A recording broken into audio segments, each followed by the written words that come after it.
HMPV virus actually అది చైనాలో, ఆ తర్వాత జపాన్, నెక్స్ట్ మన దేశానికి వ్యాపించింది. సో ఈ రోజే 4 కేసులు నమోదయ్యాయి. ఇది కొంత ఆందోళన కలిగిస్తున్నటువంటి అంశం. ఎందుకంటే ఎంత ఫాస్ట్గా స్ప్రెడ్ అవుతుంది అనేది మనం అర్థం చేసుకోవచ్చు. అట్లాగే ఇప్పుడు నలుగురు కూడా చిన్నారులకే సోకింది. అంటే ఇది ఎక్కువగా వైరస్ కూడా ఐదర్ చిన్నారులకు అంటే పుట్టిన పిల్లల నుంచి 11-12 ఏళ్ల పిల్లలకు, ఆ తర్వాత వృద్ధులకు అండ్ రోగ నిరోధక శక్తి చాలా తక్కువగా ఉన్నటువంటి వాళ్ళకు చాలా తొందరగా సోకుతున్నట్టు నిర్ధారణ అయింది. కాబట్టి హెచ్ఎంపివి వైరస్ పట్ల జాగ్రత్తగా ఉండాల్సిందే అని డాక్టర్స్ అండ్ నిపుణులు కూడా హెచ్చరిస్తూ ఉన్నారు. అండ్ ఈవెన్ రాష్ట్ర ప్రభుత్వాలు కూడా అండ్ కేంద్ర ప్రభుత్వం కూడా దీని మీద హెల్త్ ఎమర్జెన్సీకి సంబంధించిన మీటింగ్ పెట్టే ఆలోచనలో కూడా ఉన్నట్టు సమాచారం అందుతోంది. ఎందుకంటే చాలా ఫాస్ట్గా స్ప్రెడ్ అవుతుంది కాబట్టి ఖచ్చితంగా అన్ని రాష్ట్ర ప్రభుత్వాలకి ఒక అలర్ట్ జారీ చేయాల్సిన అండ్ అలారం సిచ్యువేషన్ ఉన్నట్టుగా స్పష్టంగా అర్థమవుతోంది. అండ్ ఇప్పుడు చలికాలం కాబట్టి మనకు తెలుసు ఢిల్లీలో కూడా చాలా పెద్ద ఎత్తున చలి తీవ్రత చాలా అంటే చాలా ఎక్కువగా ఉంది. అండ్ మిగతా రాష్ట్రాల్లో కూడా ఇప్పుడు చలికాలం, సో చలి చాలా ఎక్కువగానే ఉంది.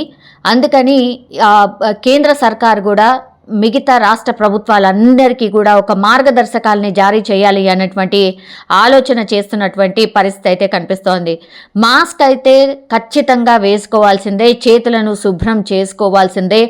అండ్ ఈ వైరస్ సోకినటువంటి వాళ్ళకి ఖచ్చితంగా జలుబు, జ్వరం, దగ్గు ఇలాంటివన్నీ కూడా కనీసం 4 నుంచి 5 రోజుల తర్వాత కానీ బయటపడే అవకాశం లేదు అనేటువంటిది చెప్తున్నారు. అంటే హెచ్ఎంపివి వైరస్ ఉందా లేదా అనేది నిర్ధారణ కావడానికని 4-5 రోజుల సమయం పడుతుంది. కాబట్టి ఎవరికైతే జలుబు కావచ్చు, దగ్గు కావచ్చు, జ్వరం కావచ్చు చాలా ఎక్కువగా ఉంటే మాత్రం వాళ్ళు ఖచ్చితంగా ఐసోలేట్ కావాల్సిందే, బయటికి వెళ్లకుండా ఉండాల్సిందే అన్నటువంటిది పెద్ద ఎత్తున ప్రచారం అయితే చేస్తున్న పరిస్థితి అయితే కనిపిస్తోంది. ఇంకో విషయం, ఒకవేళ మాస్కులు ధరించకపోయినా ఇట్లాంటి ఐసోలేషన్ కాకపోయినా వర్స్ట్ సిచ్యువేషన్ వస్తే మాత్రం ఖచ్చితంగా లాక్డౌన్ పెట్టే అవకాశం కూడా ఉంది అనేటువంటిది ఒక సమాచారం అయితే అందుతోంది. ఎందుకంటే ఇప్పుడు రాబోయే 4-5 రోజుల తర్వాత సంక్రాంతికి పెద్ద ఎత్తున తెలుగు రాష్ట్రాల నుంచి ఇటు నుంచి అటు, అటు నుంచి ఇటు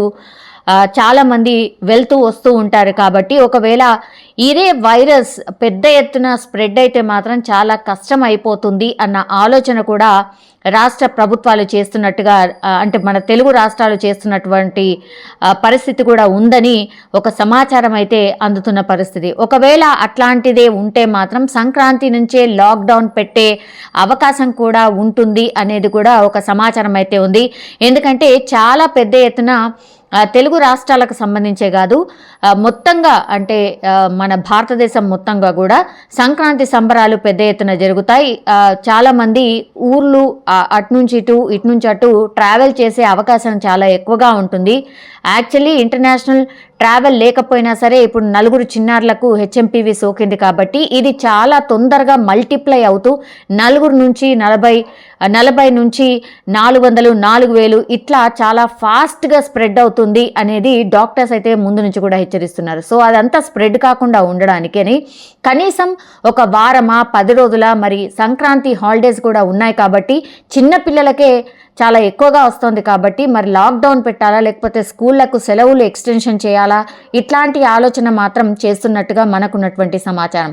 కానీ ఇలాంటి స్ప్రెడ్డే ఉంటే మాత్రం ఖచ్చితంగా లాక్డౌన్ కొంతవరకైనా, కొంత టైం వరకైనా పెడితే బాగుంటుందన్న ఆలోచన కేంద్ర సర్కార్ చేస్తున్నటువంటి పరిస్థితి కనిపిస్తోందని ఒక